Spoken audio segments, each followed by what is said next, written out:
नमस्कार, कांतास किचनमध्ये आपले खूप खूप मनापासून स्वागत. आज आपण बनवणार आहोत पोह्यापासून मस्त खमंग आणि टेस्टी थालीपीठ.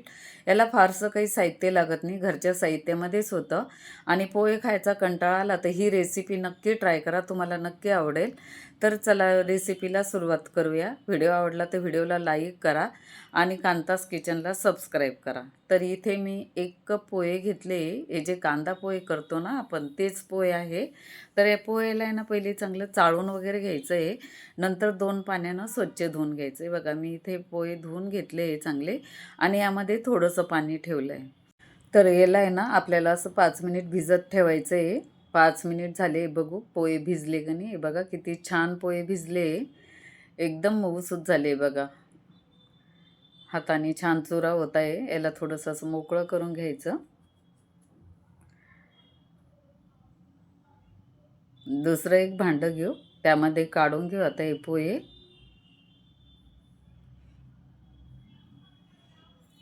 आणि हे पोहे ना मळून घ्यायचे. याचा चांगला लगदा करायचा, बिलकुल पोहे राहिले नाही पाहिजे.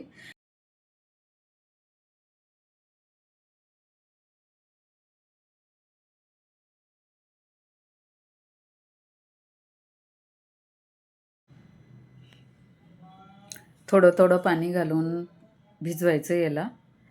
आणि एकदम पाणी घालायचं नाही, नाही तर मग पातळ होईल.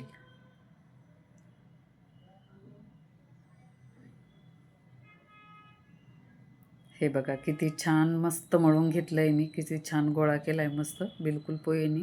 आता यामध्ये घालू अर्धा कप गव्हाचं पीठ, अर्धा कप बेसन पीठ, एक छोटा कांदा घेतला आहे बारीक चिरून तो घालू, अर्धा टीस्पून ओवा घालायचा, 1 टेबलस्पून जिरा पावडर, अर्धा टीस्पून हळदी पावडर, 1 टेबलस्पून काश्मीरी लाल मिरची पावडर, 1 टेबलस्पून ठेचा घालायचा आहे हिरव्या मिरचीचा. मी काल परवाच ठेच्याचा व्हिडिओ अपलोड केला आहे, शॉर्ट व्हिडिओ. आणि 2 टेबलस्पून तीळ घालायचे, 1 टेबलस्पून कसुरी मेथी घालायची हातावर चोळून. कसुरी मेथीने खूप छान टेस्ट येते. चवीनुसार मीठ घालायचं आणि खूप सारी कोथिंबीर घालायची. कोथिंबीरीने ना खूप छान टेस्टी लागतात. आणि मग काय करायचं, हे सगळं मिक्स करायचे मसाले, हे पीठ वगैरे, हे पोह्याचं लगदा.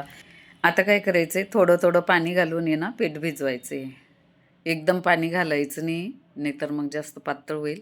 असं थोडं थोडं पाणी घालायचं, मळायचं आणि जसं आवश्यकता वाटेल तसंच पाणी घालायचं. पहिले असं सगळं मिक्स करून घ्यायचं मसाले वगैरे हे. अजून थोडंसं पाणी घालू.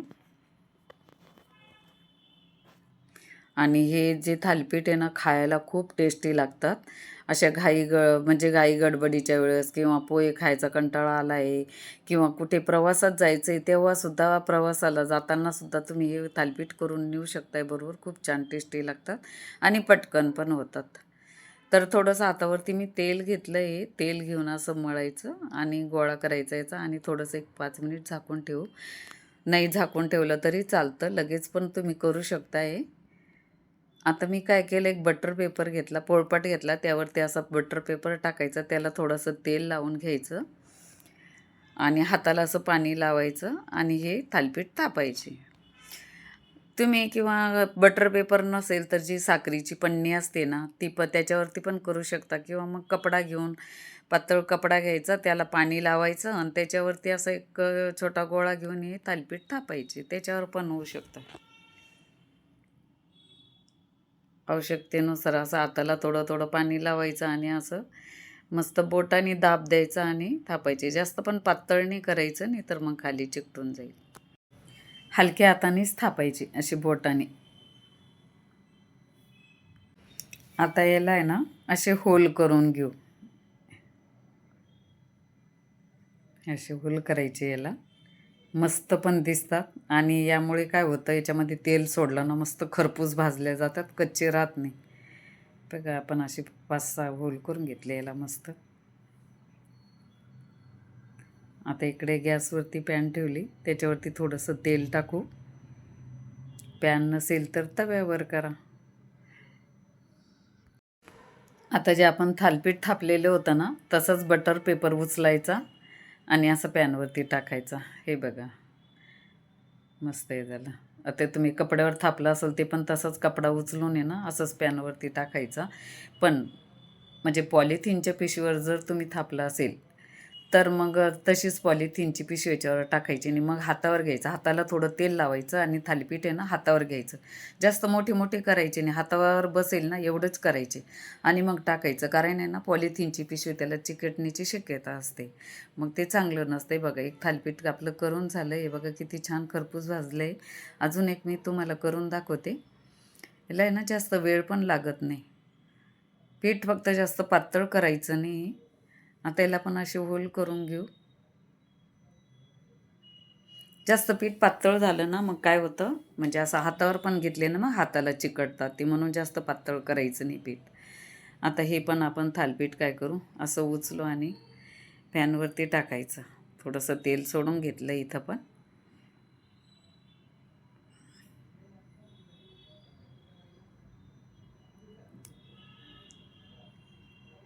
एकदम सोपे, बिघडत नाही, काही नाही आणि खूप टेस्टी लागतात.